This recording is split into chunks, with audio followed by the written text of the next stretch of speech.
Clip number 148، اس میں آپ قرآن پاک کی سورہ آل عمران کی آیت نمبر 150 سے 152 تک کی تلاوت، ترجمہ اور تفسیر قرآن صراط الجنان سنیں گے۔ بسم اللہ الرحمن الرحیم۔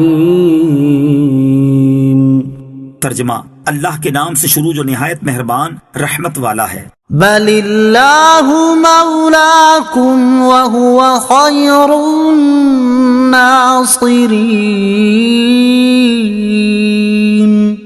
ترجمہ، بلکہ اللہ ہی تمہارا مددگار ہے اور وہی سب سے بہترین مددگار ہے۔ بل اللہ مولاکم، بلکہ اللہ ہی تمہارا مددگار ہے۔ کافروں کی بات ماننے سے روکنے کے بعد فرمایا کہ یاد رکھو کہ یہ کافر تمہارے مددگار نہیں بلکہ اللہ عز و جل ہی تمہارا مددگار ہے اور وہی سب سے بہترین مددگار ہے، لہٰذا تم اس کی اطاعت کرو کیونکہ ہر ایک اپنے مولا کی اطاعت کرتا ہے، تو جب اللہ عز و جل تمہارا مولا ہے تو تم اسی کی اطاعت کرو۔ سنلقی فی قلوب الذین کفروا الرعب بما اشرکوا باللہ ما لم ينزل به سلطانا ومأواهم النار وبئس مثوى الظالمین۔ ترجمہ، ان قریب ہم کافروں کے دلوں میں روب ڈال دیں گے کیونکہ انہوں نے اللہ کے ساتھ ایسی چیز کو شریک ٹھہرایا جس کی اللہ نے کوئی دلیل نہیں اتاری، اور ان کا ٹھکانہ آگ ہے، اور وہ ظالموں کا کتنا برا ٹھکانہ ہے۔ سنلقی فی قلوب الذین کفروا الرعب،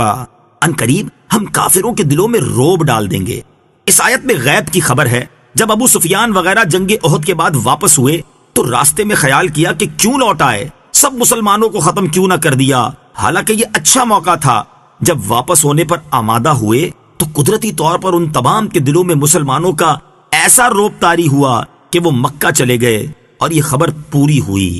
وَلَقَدْ صَدَقَكُمُ اللَّهُ وَعْدَهُ إِذْ تَحُسُّونَهُم بِإِذْنِهِ حَتَّى إِذَا فَشِلْتُمْ وَتَنَازَعْتُمْ فِي الْأَمْرِ وَعَصَيْتُمْ مِنْ بَعْدِ مَا أَرَاكُمْ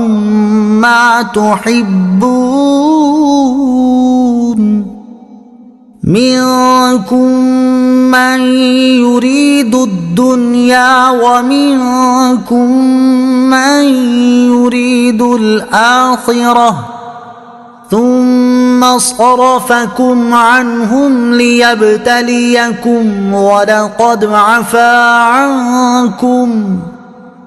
وَاللَّهُ ذُو فَضْلٍ عَلَى الْمُؤْمِنِينَ۔ ترجمہ،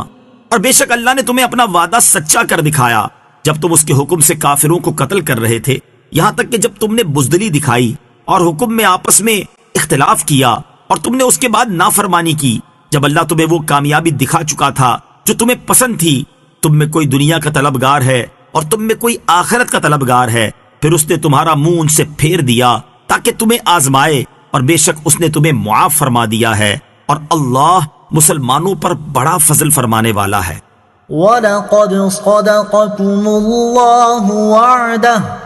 اور بے شک اللہ نے تمہیں اپنا وعدہ سچا کر دکھایا۔ یہاں غزوہ احد کی بات ہو رہی ہے، چنانچہ ارشاد فرمایا کہ بے شک اللہ عز و جل نے جنگ احد میں اپنا وعدہ پورا فرما دیا کہ وَأَنْتُمُ الْأَعْلَوْنَ إِن كُنتُم مُؤْمِنِينَ، یعنی تم ہی غالب ہوگے اگر تم سچے ایمان والے ہو۔ تو تم غالب تھے اور اللہ تعالیٰ کے حکم سے کافروں کو قتل کر رہے تھے، لیکن جب تم نے بزدلی دکھائی اور رسول اللہ صلی اللہ تعالی علیہ وآلہ وسلم نے جو ایک پہاڑی درے پر جمع رہنے کا حکم دیا تھا اس میں آپس میں اختلاف کیا اور اس حکم میں رسول اللہ صلی اللہ تعالی علیہ وسلم کی مخالفت کی، حالانکہ اللہ تعالیٰ تمہیں تمہاری پسندیدہ کامیابی دکھا چکا تھا، لیکن تم میں سے بعض نے مال غنیمت حاصل کرنے کی خاطر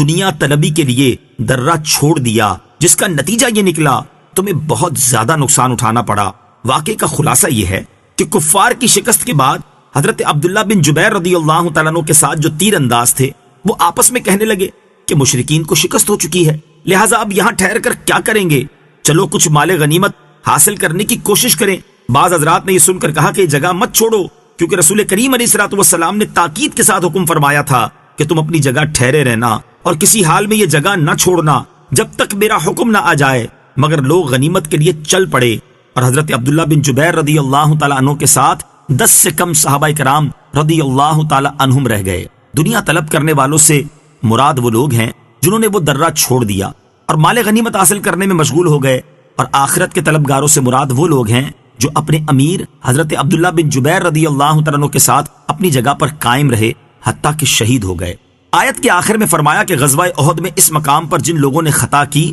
اللہ تعالیٰ نے انہیں معاف فرما دیا۔ لہٰذا یاد رہے کہ جو اس طرح کے واقعات کو لے کر صحابہ کرام رضی اللہ تعالیٰ عنہم کی شان میں گستاخی کرے وہ بدبخت ہے کہ ان کی معافی کا اعلان رب العالمین عز و جل خود فرما چکا۔